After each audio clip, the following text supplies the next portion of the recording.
হচ্ছে মানচিত্র পঠন ও ব্যবহার। পাঠ্যসূচিতে অন্তর্ভুক্ত বিষয় মানচিত্রের ধারণা ও গুরুত্ব ও ব্যবহার, মানচিত্রের স্কেল নির্দেশের পদ্ধতি, মানচিত্রের প্রকারভেদ, মানচিত্রে তথ্য উপাত্ত উপস্থাপনের নিয়মাবলী, মানচিত্রে প্রচলিত প্রতীক চিহ্নসমূহ। মানচিত্রে তথ্য উপস্থাপনের জন্য গুরুত্বপূর্ণ কয়েকটি বিষয়: স্থানীয় সময়, প্রমাণ সময়, স্থানভেদে সময় পার্থক্যের গাণিতিক সমাধান, মানচিত্রে জিপিএস ও জিআইএস, জিপিএস এর কার্যনীতি, জিপিএস এর সুবিধা ও অসুবিধা, জিআইএস। তো তোমাদের যে নির্ধারিত কাজ, পাঠ্যপুস্তকের উল্লেখিত আন্তর্জাতিক সাংকেতিক চিহ্নগুলো ব্যবহার করে বাংলাদেশের একটি মানচিত্র অঙ্কন করতে হবে। তো এখানে আমরা দেখি তোমাদের জন্য যে নির্ধারিত সংকেত রয়েছে, সংকেতগুলো হচ্ছে বাংলাদেশের মানচিত্র, 2 নাম্বার হচ্ছে আন্তর্জাতিক সাংকেতিক চিহ্ন, 3 মানচিত্রের শিরোনাম, 4 মানচিত্রের উত্তর দিক নির্দেশ, 5 সূচক। তো এই জন্য তোমাদের নির্দেশনা হচ্ছে পাঠ্যপুস্তকে উল্লেখিত আন্তর্জাতিক সাংকেতিক চিহ্নগুলো জানতে হবে। ভূসাংকেতিক মানচিত্র, ভূচিত্রাবলী, দেয়াল মানচিত্র দেখা যেতে পারে। পোস্টার পেপার, ক্যালেন্ডারের উল্টো পৃষ্ঠা ব্যবহার করে করা যেতে পারে। তো চলো কথা না বাড়িয়ে আমরা আমাদের অ্যাসাইনমেন্টের জন্য নির্ধারিত উত্তরগুলো দেখে নেব। প্রথমেই হচ্ছে বাংলাদেশের মানচিত্র। তো তোমাদের সবাইকে ভূগোল ও পরিবেশের চ্যানেল অ্যাসাইনমেন্টের জন্য তোমাদের প্রথমেই বাংলাদেশের মানচিত্রটা এঁকে নিতে হবে। যে তোমরা এর জন্য গুগল অথবা কোনো বইয়ের সহযোগিতা নিতে পারো, সেখান থেকে দেখে দেখে চিত্র এঁকে নিবে। অবশ্যই পোস্টার পেপার, ক্যালেন্ডারের উল্টো পৃষ্ঠায় মানচিত্রটা আঁকতে হবে। এই জন্য তোমরা বাংলাদেশের চিত্রের মধ্যে বাংলাদেশ মানচিত্র, তার আন্তর্জাতিক সীমারেখা, রাজধানী, বিভাগীয় সীমারেখা, বিভাগীয় শহর, জেলা সীমারেখা, জেলা শহর, এই বিষয়গুলোকে অবশ্যই চিহ্নিত করে দেবে, তাহলে ভালো মার্কস আসবে। এবার দেখি আমরা 2 নং সংকেত কি বলা হয়েছে। এখানে আন্তর্জাতিক সাংকেতিক চিহ্ন, আমরা 2 নং প্রশ্নের উত্তরটা দেখে নেব। আন্তর্জাতিক সাংকেতিক চিহ্ন, স্কেল নির্দেশ পদ্ধতি। 3টি পদ্ধতি রয়েছে, এক হচ্ছে বর্ণনার সাহায্যে, একটা হচ্ছে রেখার সাহায্যে, আর এক হচ্ছে প্রতিভু অনুপাতের সাহায্যে।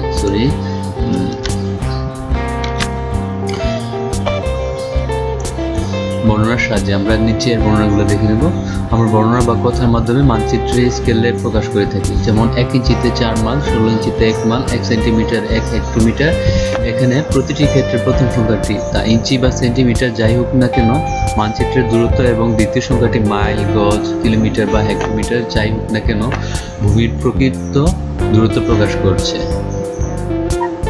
খ নং পয়েন্টটি হচ্ছে রেখাচিত্রের সাহায্যে। কোনো একটি রেখাকে প্রয়োজনীয় ইঞ্চি ও ইঞ্চির ক্ষুদ্র অংশে বা সেন্টিমিটার অংশে ভাগ করে প্রতি ভাগের মান শিখে মানচিত্রের স্কেল প্রকাশ করা যায়। যেমন 1 সেন্টিমিটারে 10 কিলোমিটার। বর্ণনাটিকে রেখাচিত্রের মাধ্যমে প্রকাশ করতে হলে প্রথমে 5 সেন্টিমিটার একটি রেখা নিয়ে একে 5 ভাগে ভাগ করতে হবে। এর প্রতিটি ভাগ 10 কিলোমিটার। বাম পাশে একটি ঘর ছেড়ে দিয়ে যথাক্রমে 0, 10, 20, 30, 40 লিখে এর পাশে কিলোমিটার লিখতে হবে।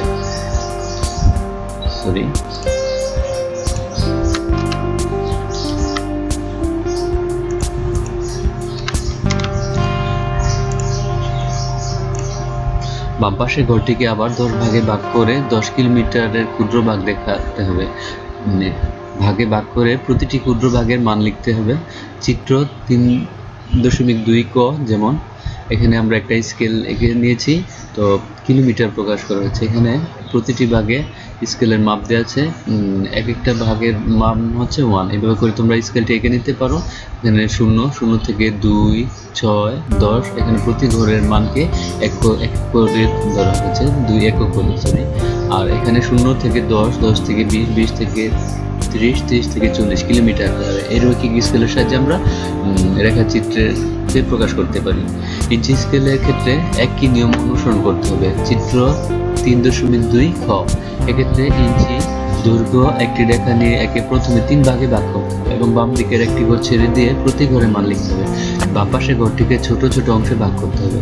1 ইঞ্চিতে 4 মাইল বর্ণনাটিকে চিত্রের মাধ্যমে প্রকাশ করার সময় প্রথমে 3 ইঞ্চি একটি রেখা নিয়ে একে 3 ভাগে ভাগ করতে হবে। বাম দিকের একটি ঘর ছেড়ে দিয়ে যথাক্রমে 3, 4, 8 মাইল লিখতে হবে।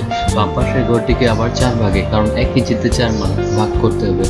শূন্য থেকে বাম দিকে যথাক্রমে 1, 2, 3, 4 মাইল লিখতে হবে। যেমন এখানে মাইল 0, 0 থেকে 1, 2, 3, 4 প্রত্যেকটি 1 মাইল করে, আর এখানে 0 থেকে 4, 4 থেকে 8 মাইল আকারে। এটা একটা রৈখিক স্কেল, তোমরা এটা এঁকে দিতে পারো। গ নম্বর পয়েন্ট হচ্ছে প্রতিভ অনুপাতের সাহায্যে বাই রিপ্রেজেন্টেটিভ ফ্র্যাকশন। বিভিন্ন দেশে দূরত্ব পরিমাপের জন্য স্বতন্ত্র একক ব্যবহার করা হয়।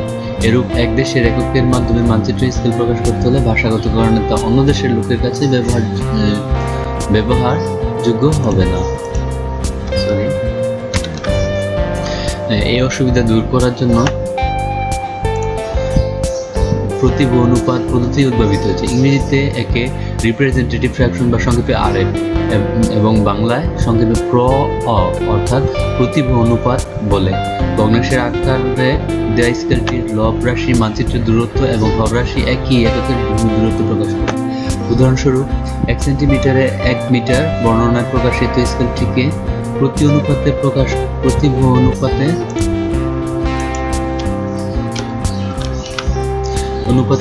করতে হলে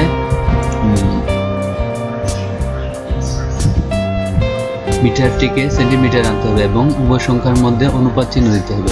1 মিটার সমান 100 সেন্টিমিটার, সুতরাং লব রাশি 1 এবং হর রাশি 100।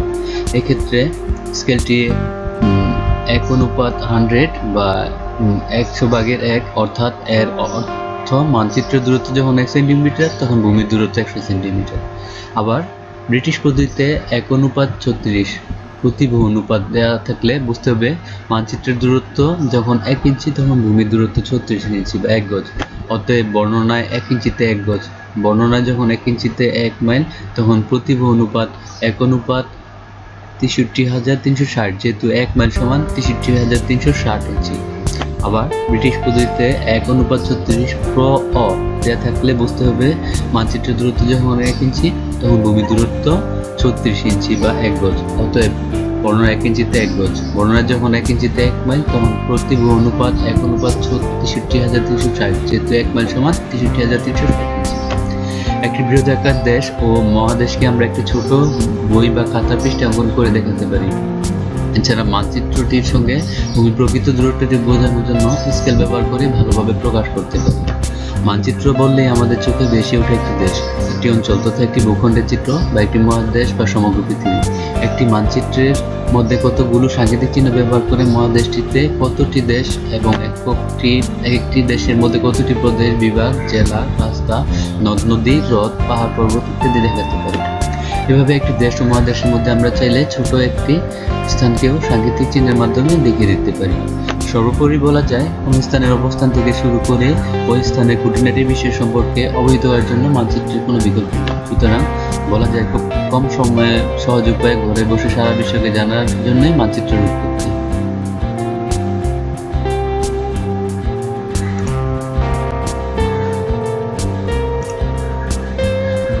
একটি মানচিত্রের মধ্যে কি কি তথ্য থাকবে তা নির্ভর করে স্কেল, ক অভিক্ষেপ, গ কনভেনশনাল সাইন, খ মানচিত্র অঙ্কনকারীর দক্ষতা এবং ও মানচিত্র অঙ্কনের ধরনের উপর। একটি বৃহৎ স্কেলের মানচিত্রের মধ্যে একটি স্থানকে বেশি তথ্য দিয়ে দেখানো যায়। মানচিত্র অঙ্কন করার জন্য তোমরা কিছু বিষয় জানতে হবে। তোমাদের মানচিত্র বিভিন্ন রকমের হয়, প্রতি মানচিত্রে বিভিন্ন বিষয় থাকে, এগুলো বিভিন্ন রং, রেখা ও সংকেত দিয়ে বোঝানো হয়।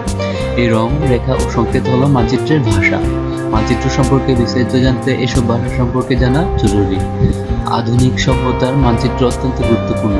শিক্ষার্থী, শিক্ষক, ইতিহাসবিদ, প্রকৌশলী, ব্যবসায়ী, সাংবাদিক, সৈনিক ও নাবিকদের নিকট মানচিত্র অত্যন্ত গুরুত্বপূর্ণ উপাদান। ভূগোলবিদ ও ভূগোলের শিক্ষার্থীদের নিকট মানচিত্র একটি অপরিহার্য উপাদান। আমরা এবার দেখে নেব মানচিত্রের শিরোনাম।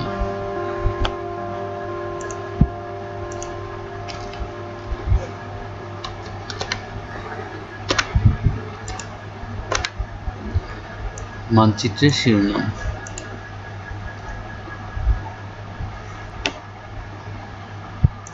মানচিত্রের শিরোনাম। প্রত্যেক মানচিত্রেরই একটি শিরোনাম থাকে। এটি কোনো দেশের বা কোনো অঞ্চলের কিসের মানচিত্র এতে তা উল্লেখ থাকে। যেমন বাংলাদেশের রাজনৈতিক মানচিত্র। প্রতিটি মানচিত্র তৈরির সময় একটি শিরোনাম দিতে হবে। কতগুলো পয়েন্ট আছে, যেমন স্কেল। কোন অঞ্চলের মানচিত্র তৈরির সময় এর আয়তনকে কমিয়ে ক্ষুদ্র করে আঁকতে হয়, একে স্কেল অনুসারে আঁকা বলে। স্কেল থেকে বোঝা যায় কোন আয়তনকে কতটুকু কমানো হয়েছে।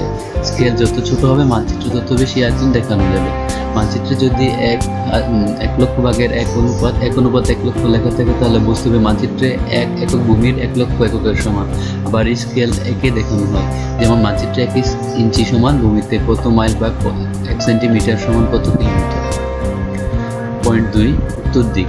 মানচিত্রের দিক জানা অত্যন্ত গুরুত্বপূর্ণ। প্রতিটি মানচিত্রের মাথায় বাম দিকে মার্জিনে একটি তীর দেওয়া থাকে। এই তীরের মাথায় উ লেখা থাকে। উ দিয়ে উত্তর দিক বোঝানো হয়। একটি দিক জানা থাকলে আমরা সহজে অন্য দিকগুলো যেমন দক্ষিণ, পূর্ব, পশ্চিম বের করতে পারি। মানচিত্র তৈরির সময় দিক নির্দেশনা দিতে হবে। মানচিত্রের দিক না দেখানো থাকলে উপরের দিক উত্তর দিক বুঝতে হবে। মানচিত্রের অক্ষাংশ ও দ্রাঘিমাংশ স্পষ্ট করে দেখানো থাকলে উত্তর দিক না থাকলেও সকল দিক বোঝায়, তাই অনেক সময় এক্ষেত্রে উত্তর দিক দেখানো হয় না। সূচক। মানচিত্রে কোন প্রতীক দিয়ে কি বোঝানো হয়েছে সূচক তা নির্দেশ করে। প্রতিটি মানচিত্রে প্রতীক ও এদের সূচক উল্লেখ করতে হবে। তথ্য উপাত্ত, সোর্স অফ ডাটা।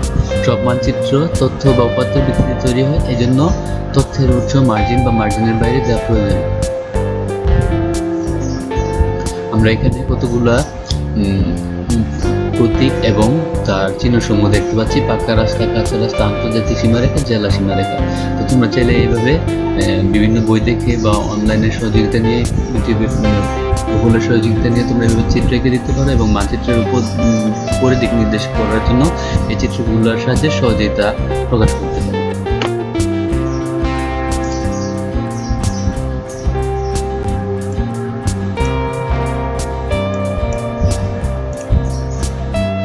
এবার আমরা জেনে নেব 5 নম্বর প্রশ্নের উত্তর। সূচক। সূচক স্থানীয় সময়, প্রমাণ সময়। আমাদের পৃথিবীকে 360 ডিগ্রি দ্রাঘিমা রেখা দিয়ে ভাগ করা হয়েছে। এই 360 ডিগ্রিকে আবার মূল মধ্য রেখা থেকে দুই দিকে অর্থাৎ পূর্ব ও পশ্চিম দিকে 180 ডিগ্রি করে ভাগ করা হয়েছে। এই 360 ডিগ্রির দ্রাঘিমা পুরোটাই আসলে কাল্পনিক। আমরা জানি পৃথিবী নিজ অক্ষের উপর পশ্চিম থেকে পূর্ব দিকে ঘুরছে। প্রতি 24 ঘন্টায় একবার পুরোটি ঘুরে আসছে। হিসাব করলে দেখা যায় 360 ডিগ্রি ঘুরে আসতে সময় লাগছে 24 ঘন্টা, অর্থাৎ 24 গুণ 60 1440 মিনিট। এই 1440 মিনিটকে 360 দিয়ে ভাগ করলে 1440 যোগ 360 ভাগ হবে 360 সমান 4 মিনিট, অর্থাৎ প্রতি ডিগ্রি দ্রাঘিমার পার্থক্যের জন্য সময় লাগছে 4 মিনিট। স্থানীয় সময় পৃথিবী পশ্চিম থেকে পূর্ব দিকে ঘুরছে। পৃথিবীর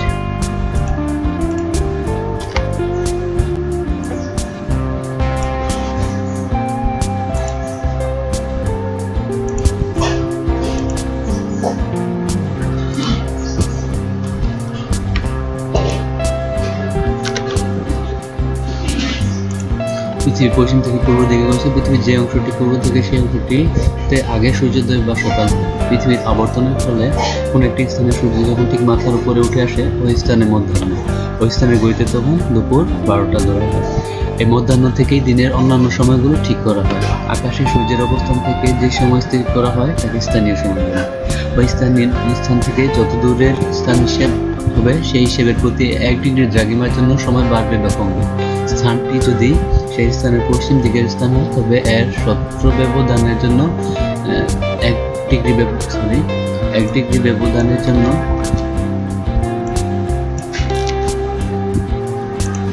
4 মিনিট কম হবে। স্থানটি পূর্ব দিকের হলে 1 ব্যবধানের জন্য 4 মিনিট বেশি হবে, অর্থাৎ পূর্ব দিকের স্থানের সময় নির্ণয়ের জন্য ওই স্থানের সময়ের সঙ্গে প্রতি ডিগ্রি ব্যবধানে 4 মিনিট যোগ করতে হবে, কারণ সেই স্থানটি যেহেতু পূর্বে অবস্থিত তাই সেখানে আগেই মধ্যাহ্ন হচ্ছে, অর্থাৎ 12টা বেজেছে। প্রমাণ সময় বা স্ট্যান্ডার্ড টাইম। দ্রাঘিমা রেখার উপর সূর্যের অবস্থানের ভিত্তিতে আমরা সময় সূত্র ঠিক করি। এভাবে মধ্যাহ্ন সূর্যের অবস্থানকে সেই স্থানে দুপুর 12টা ধরে স্থানীয় সময় নির্ধারণ করলে সাধারণত একটি বড় দেশের মধ্যে সময় গণনার বিভ্রাট হয়। এই সময়ের বিভ্রাট থেকে বাঁচার জন্য প্রত্যেক দেশে একটি প্রমাণ সময় নির্ধারণ করা হয়। সাধারণত কোনো একটি দেশের মধ্যভাগে দ্রাঘিমা রেখা অনুযায়ী যে সময় নির্ধারণ করা হয় সেই সময় ওই দেশে প্রমাণ সময় ধরা হয়। দেশের আয়তনের উপর ভিত্তি করে প্রমাণ সময় একাধিক হতে পারে। আমরা জানি যুক্তরাষ্ট্রে 4টি এবং কানাডাতে 6টি প্রমাণ সময় রয়েছে। সেসব দেশগুলো প্রশাসনিক ও অন্যান্য কাজের সুবিধার জন্য তারা একাধিক প্রমাণ সময় ব্যবহার করছে। যুক্তরাজ্যের লন্ডন শহরে অদূরে অবস্থিত গ্রিনিচে 0° দ্রাঘিমায় স্থানীয় সময়কে সমগ্র পৃথিবীর প্রমাণ সময় হিসেবে গ্রহণ করা হয়েছে। আমাদের বাংলাদেশে যুক্তরাজ্যের পূর্ব দিকে অবস্থিত, তাই আমাদের দেশের প্রমাণ সময় গ্রিনিচের সময়ের অগ্রবর্তী, অর্থাৎ আমাদের এখানে গ্রিনিচের মধ্যাহ্নের পূর্বেই মধ্যাহ্ন হয়ে থাকে। গ্রিনিচের দ্রাঘিমা 0°, অন্যদিকে আমাদের বাংলাদেশের ঠিক মাঝখান দিয়ে 90° পূর্ব দ্রাঘিমা রেখা অতিক্রম করেছে। আর আমরা জানি প্রতি 1 ডিগ্রির জন্য সময় পার্থক্য হয়ে থাকে, প্রতি 1 ডিগ্রির জন্য। তো শিক্ষার্থী বন্ধুরা, এই ছিল তোমার